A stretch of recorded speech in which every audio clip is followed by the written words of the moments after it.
I was asked to make a video how I keep these caps from being lost.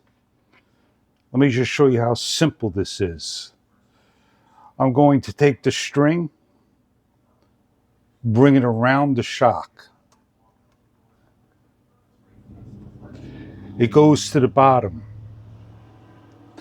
I'm going to take the spring, lift it up, slide it through. Now all I need to do now, just tie a knot.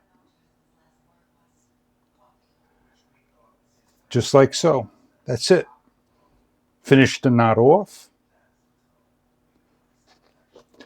You may need to do 3 times with beeswax. Cut it. And now these will never get lost. It wraps around the shock. It holds on to the spring. And you no longer lose those caps.